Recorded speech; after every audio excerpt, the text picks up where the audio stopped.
Here I am back again with overgrown hair and picked at skin. Oops, just did that.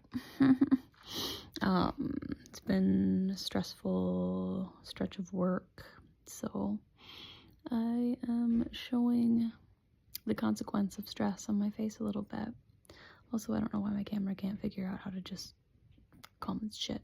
Anyway, none of that is relevant. I'm here with some Thursday thoughts. So, navigating the space of a disorganized attachment style and the strange sensation of having been the villain and victim simultaneously in every dysfunctional relationship you've ever occupied.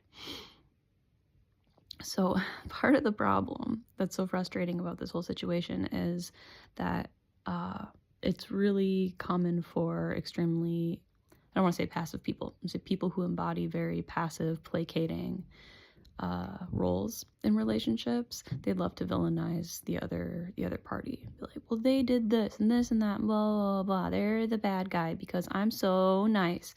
And the other person is such an abuser, and they're a narcissist, and they're an avoidant, and they're this, and they're that. And like always just casting these aspersions on the other person and taking no fucking accountability for how they themselves have played into the dynamic. So for me, in my former relationships, I could really slot into either one of those roles. It was very easy for me to be the anxious, clingy, demanding, over-attentive, over-concerned, monitoring, just dysregulated, needful one who takes any amount of space as an imminent threat of abandonment. And that, I think that was sort of the more common role that I would occupy, or at least the most fiery, vivid one, where in those connections it was very hard for me to navigate and regulate because I would try to exert a lot of control over the other person. I would lash out and use my emotions as weapons, to imply that all the things I was feeling were their fault. Right? Now, were they playing into that dynamic by being excessively rigid and uncooperative with their communication? Yes. At the same time,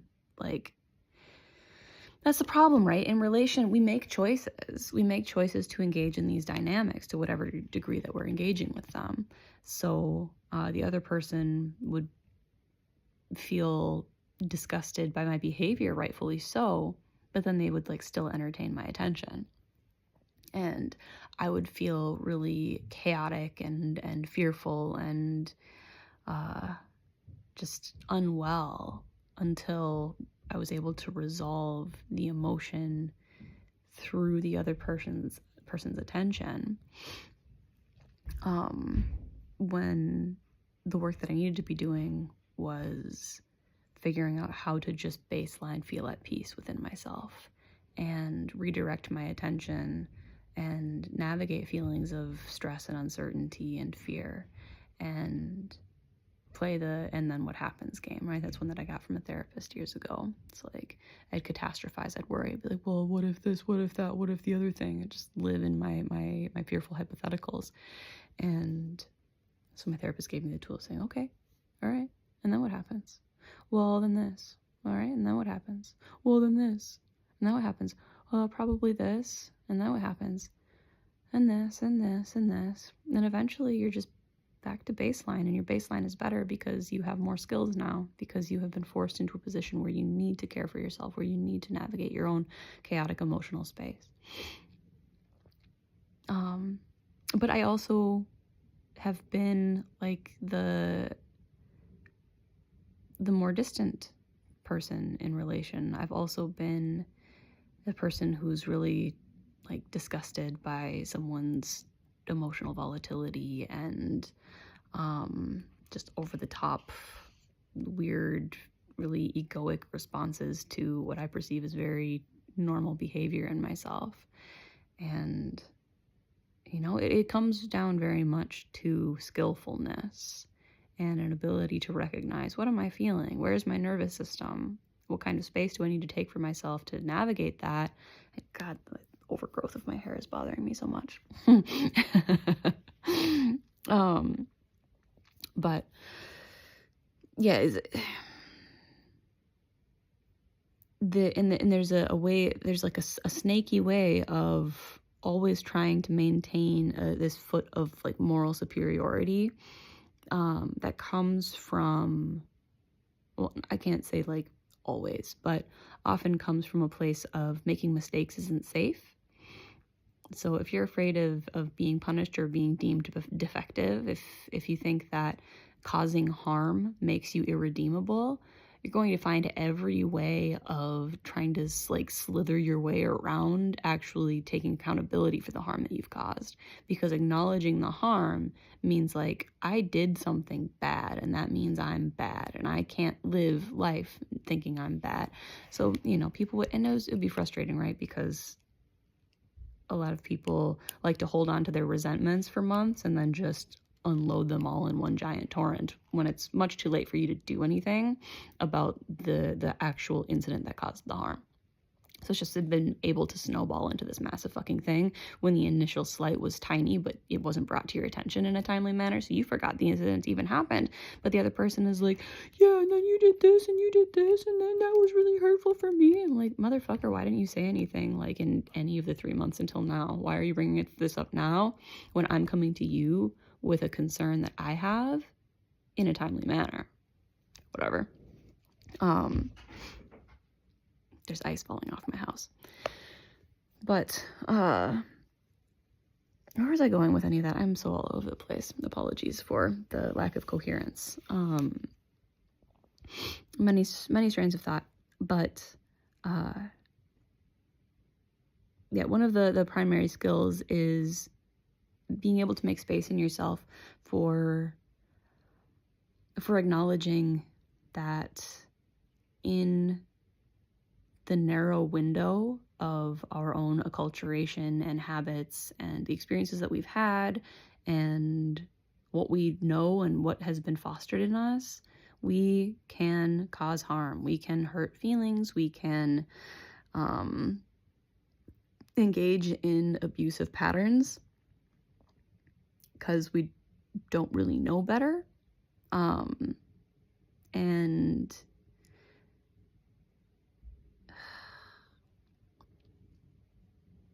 part of the problem is when you're accustomed to playing the victim in your life, you get really comfortable in that role. And so you have this narrative about yourself, which is like, oh, everyone else is always doing this to me. Cognitive distortion. But when you play into that victim narrative, which absolutely, like, I just want to say, if you like feel like, no, that's not me, pause and write that shit down.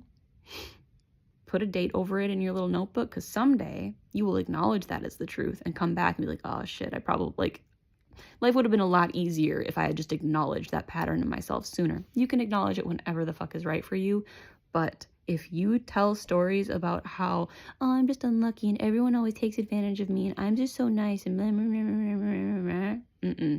Sorry, babe, that's you having terrible boundaries. That's you thinking that if you overperform, that it's going to earn you some kind of loyalty that it is not going to.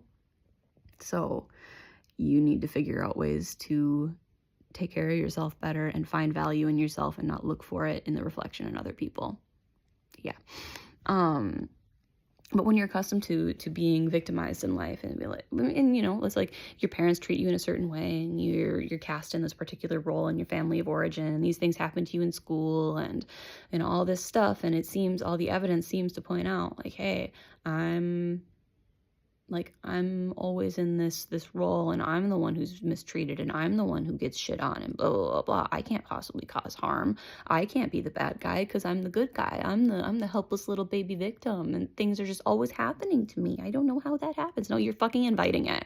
And I'm sorry if that is hard to acknowledge, but rip that band-aid off. You are inviting these situations through your disposition, through your behaviors, through the things that you tolerate, through the ways that you engage. You don't think you're doing it because you don't know that you can move differently. You don't know that it's actually an option to just be like, no, to just opt out of things. But you can opt out of things. You can just like hit the fucking reverse and beep, beep, beep, get the fuck out of there. You don't need to stay in that situation. Are you an adult? Are you an adult? And stop telling yourself disempowering narratives and see how quickly your life picks up steam and moves in a new direction. You have to make choices, and you have to be responsive to your environment. You have to be willing to see the areas in which you are perpetuating the narrative of victimhood. But yeah, it's like it's an uncomfortable place to be, where, you know, you go and you see all the, like, right now it's very in vogue for people to develop little communities around how frustrated they are by the relationship dynamics they see in their life, and they really want to villainize the other person because that's simpler. It's simpler to have a clear villain on the other side and a victim within yourself. But like, these are just patterns and dynamics that play out. They are the tools that we were handed. They were, you know, it's like the mechanisms of relating that we understand because they're what's familiar. And it actually takes a lot of intention and bravery and skill to be like, maybe the way that I'm doing things isn't great, and I need to make some changes to my behavior. Maybe I need to take some space. Maybe I need to fucking be alone for a while. Maybe you need to fucking be alone for a while. Maybe you need to not do fucking dating apps, like, genuinely. You need to not do fucking dating apps. Well, how will I ever meet someone? Literally, you will, like, people exist, but they're out in the world and they're doing things. So maybe you need to become the kind of person who does stuff. Are you curious about things? Is there anything that you're curious about? Go engage in your curiosity and see if you happen to meet aligned people along the way. And don't build people up into unrealistic, unattainable standards of falsehood, because this is what we do. We find someone who seems suitable, like they look good enough and have enough of the right things on paper, and then we project all of our hopes and dreams and fantasies onto them, and then they have no hope of ever fucking living up to that. And then we crush them into this little box of our expectations, and when they operate outside the narrow scope that we've set for them, we feel betrayed. But you did that to yourself, and now you're doing it to them. So you can play the victim all you fucking want to, but you are also the villain. So the reality is, there are no victims and there are no villains. There are just people playing out patterns.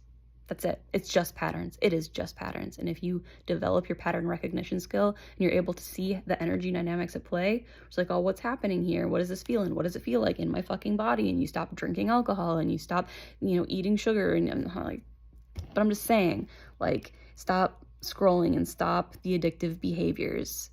Like, if you cease giving in and just folding over to your addictive behaviors that are there to numb your experience of your discomfort in whatever patterns are showing up in your life, then you're actually able to address them. You're able to see them, become aware of them, and then respond to them.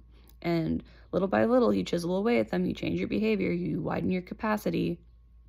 And you still fuck up a lot. You make mistakes. You fall into old habits. If you're tired, if you're cranky, if you're hungry, if you get surprised, if you get surprised by something, like, triggers are surprises. That's really all that is. You're just surprised by something volatile. You're like, oh shit, stepped on a landmine. Whoops.